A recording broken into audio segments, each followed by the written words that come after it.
Bienvenidos a esta apasionante historia. ¿Qué tal? ¿Listos para otro viaje? Hoy nos vamos a meter de lleno en los años 90 para ver cómo Yaesu, prácticamente redefinió el mundo de la radioafición. Una década clave, ¿eh?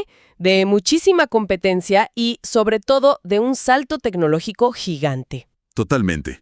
La idea es entender cómo una sola compañía pudo dominar en frentes tan distintos. Hablamos de los equipos de élite para concursos, los equipos de trabajo súper rudos y hasta los que se usaban para hablar con satélites. Exacto. A ver, empecemos por el principio, por el que cambió las reglas del juego. El FT-1000D de 1990. Una bestia. 200 vatios de potencia, que ya era mucho. Pero lo revolucionario no era eso. Era el Dual Receive. Claro, para que se entienda, era tener dos receptores idénticos en una misma caja. O sea, podías escuchar dos conversaciones en dos bandas distintas, al mismo tiempo. Imagínate la ventaja en un concurso. No, es que fue inmediato. Se convirtió en el estándar de los ganadores. Dejó de ser una característica técnica y pasó a ser un alma competitiva. Y justo cuando uno piensa que ya llegaron al tope, 5 años después, lanzan el FT-1000MP. El MP.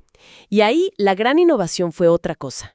El EDSP, el procesamiento digital de señales. Pero antes de lo técnico, hay un detalle que a mí me parece increíble. El sufijo MP. Fue un homenaje, ¿verdad? Sí, un homenaje póstumo a Sako Hasegawa, el fundador de Yaesu. Su indicativo de radioaficionado era JA1MP. ¡Qué detalle! Es raro ver ese toque tan personal, tan sentimental, en una pieza de ingeniería tan compleja. Totalmente. Y volviendo a esa ingeniería, ¿qué significó el EDSP en la práctica? O al digital. Antes, para quitar un ruido, necesitabas comprar un filtro de cristal. Una pieza cara. A veces cientos de dólares. Una pieza de hardware. Exacto. Con el ESDP, de repente, todo eso se hacía con software, con código. Fue como pasar de necesitar una orquesta a tener un sintetizador. Democratizó el acceso a una recepción de altísima calidad. Claro, el valor ya no estaba solo en el metal, sino en el código. Pero a ver, aquí me surge una duda. ¿Cómo la misma empresa que hacía el equipo soñado por los campeones, también hacía el radio para el que recién empezaba? Esa es la pregunta del millón. Y la respuesta está en una estrategia brillante. Por un lado, tenían equipos como el FT-840, básico, económico, un tanque de guerra para novatos. Ok, el nivel de entrada. Pero la genialidad fue el FT-600. Para los radioaficionados, era un equipo simple, sin muchas vueltas. ¿Y para los demás? Pues ese mismo hardware, con otra carcasa y otro nombre, el System 600, se vendía a gobiernos, a ONGs, para uso comercial, marítimo. Y por lo que leí, ese System 600 fue legendario. Tenía estándar militar, el famoso Mills STD. Exacto. Estamos hablando de un equipo que funcionaba en medio del desierto o en la selva, conectando misiones médicas. No era un juguete, era una línea de vida. ¡Qué locura! O sea, dominaban la élite y el trabajo de campo. Pero su visión iba más allá, ¿no? Miraban hacia arriba. Para nada se quedaban en la Tierra. Su herencia en ingeniería siempre miró al espacio. Y ahí vemos un debate súper interesante entre dos filosofías de diseño. A ver. Primero, el FT-736R. Era modular, como si fueran Legos. Comprabas la base y luego le añadías las bandas que necesitabas. Y era clave para operar satélites en full duplex, ¿cierto? Cierto.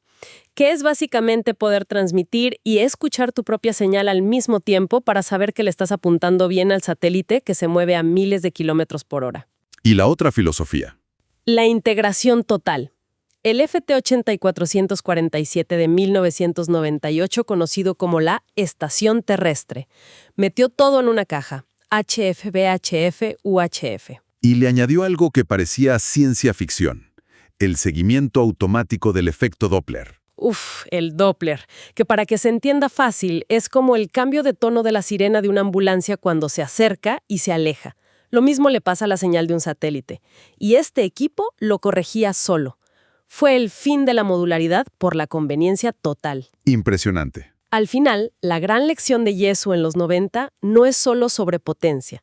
Es la década en que el software empezó a devorar al hardware. La especialización y lo digital abrieron posibilidades que antes eran impensables. Un cambio de paradigma total. Y esto nos deja con una idea para pensar, ¿no? ¿De qué manera esta transición de filtros físicos a procesadores digitales en los 90 fue un presagio de cómo usamos la tecnología hoy, donde un solo aparato, como un celular, puede hacer 1000 cosas distintas solo por el software que tiene adentro? Y de esta manera terminamos otro capítulo de esta historia. Si te gustó, no te olvides de darle like y de suscribirte.